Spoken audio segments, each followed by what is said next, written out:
Hi, this is Opare for Food for the Soul, and today I want to talk a little bit about how to manage this vegan lifestyle when you're around a lot of other people who aren't vegan.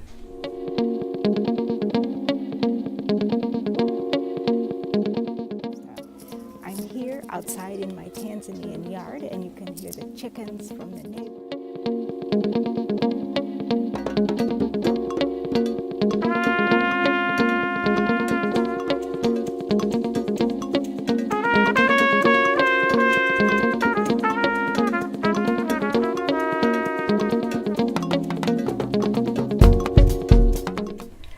And today I'm in my kitchen.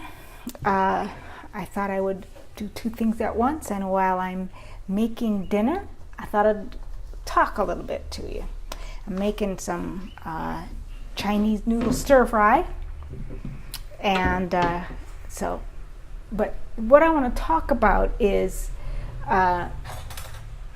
something that I've heard a lot from people who are brand new to being vegan, and that is the struggle of eating vegan when you're out and about in the world, because we live in a non-vegan world, and so we have to be able to maintain what we're trying to do even when we're out there in the world. When I first went vegan, I was working remotely for a national organization, and I would frequently travel to meet with my colleagues and to go to committee meetings and conferences, and it was a struggle.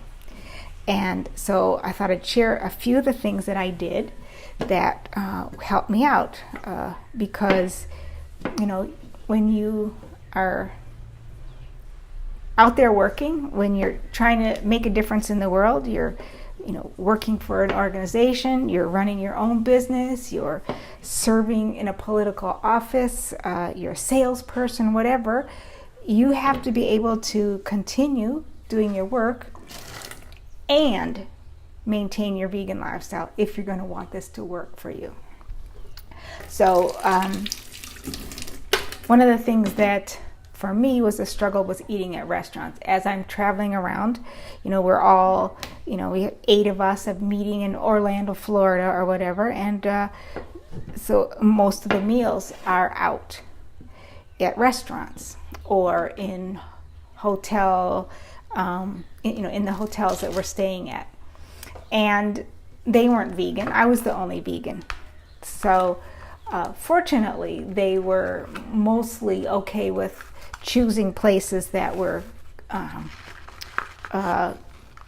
good for me as well as good for them, and so that was good. But even if you aren't, quite frankly, if you can go to Chinese restaurants or Mexican restaurants, Thai food, Indian food, those types of restaurants, which are very delicious, and many people are more than happy to go to a restaurant like that. You will be able to find what you can eat there. You could easily get a delicious vegan meal at international type restaurants: Ethiopian, Indian, Chinese, Mexican, Thai, Mediterranean, many different many different restaurants other than your typical American food, easily are adaptable to vegan lifestyles, vegan diets. So that's the first thing I would suggest is, when you're eating out, try to encourage going to an international type restaurant where you can find things that are good for you. If you have to eat at conferences or board meeting, meals where it's catered, if it's at all possible, I would talk to the hosts, to the organizers, and let them know in advance what your dietary needs are. And these days there are so many different dietary needs, gluten-free, vegan, allergies, that most times those people that are organizing the meals for group types of events would be open to adapt, modifying or accommodating what your needs are, as long as you tell them in advance.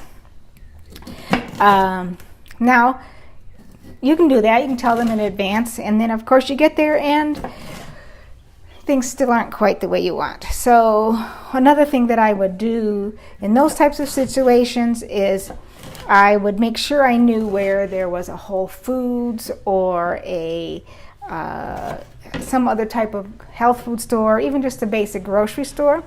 And I would go and make sure I had in my purse or my backpack or my briefcase things that I could use to supplement my meals. Something like an avocado. With an avocado, I was able to take a boring garden salad and turn it into something else. I was able to take a piece of bread, spread some avocado, maybe some tomato on there or something, and have a sandwich. Other things I would look for would be maybe hummus or olives, things that I could use to create something special out of the boring, basic food that they would give me. So that worked well too. And most importantly, though, is really what happens right up in here. And if you're focusing on all the things that you don't get to have, you're going to be upset. You're going to be disappointed.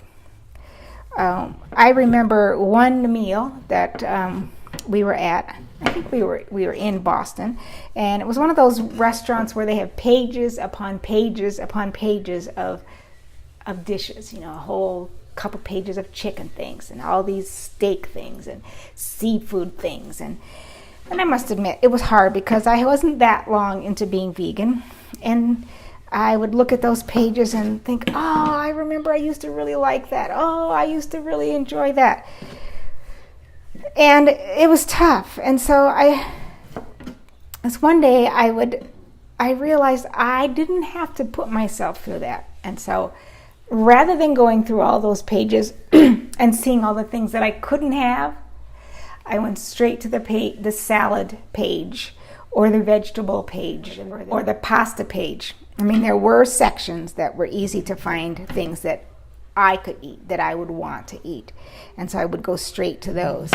And I would zero in as quickly as possible on the vegan or vegan friendly or easily to be adaptable to be vegan things, and make my selection and then close that menu up and stop thinking about it. And when my meal came, I was very happy with it. So it was more or less a mindset change of not about what I couldn't have, but looking forward to what it was I could have. And then lastly is learning how to be creative in restaurants, because many times the chef will be able and willing to make something special for you, something that's not even on the menu. Ask the waiter or the waitress to tell the chef that you are vegan, and what your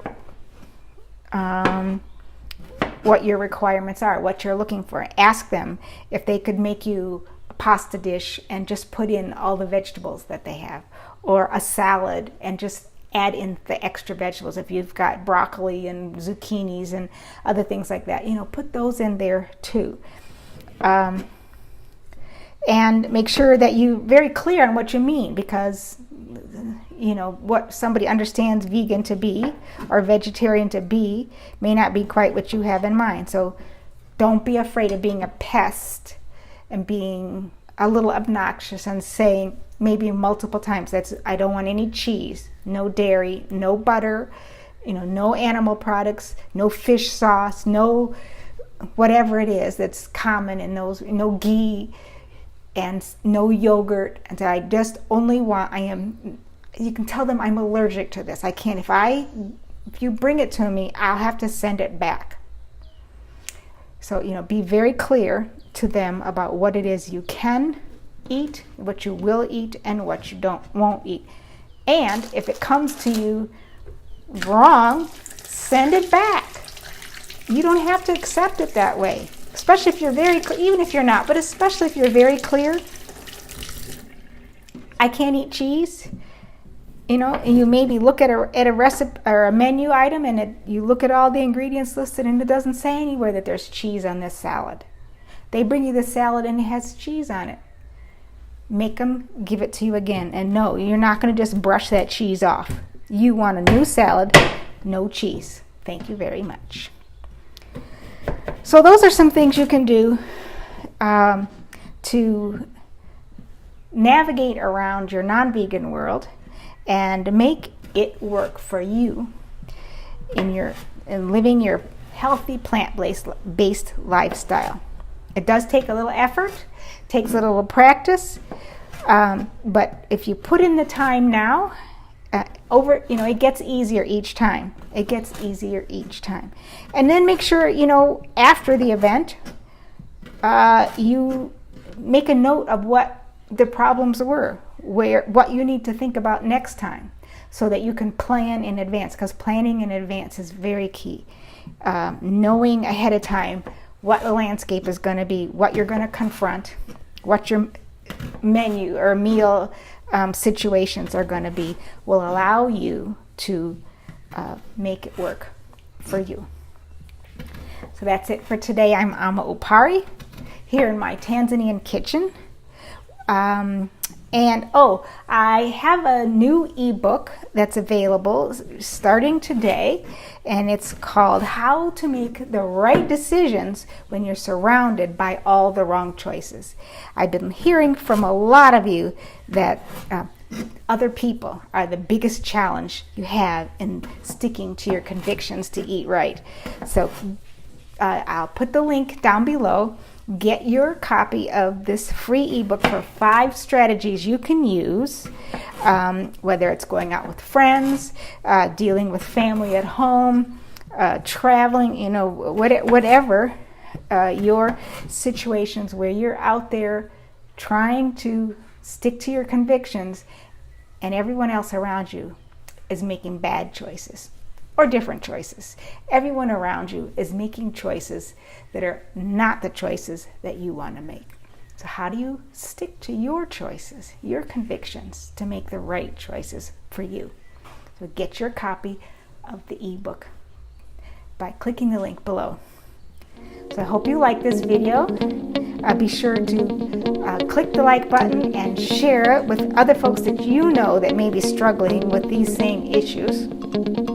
And subscribe to the channel so you will be able to get notifications every time we upload new videos. Once again, it's Ama Opare from Food for the Soul, coming at you from Tanzania in East Africa. Hope you have a great and healthy, delicious day. Bye. Kwaheri.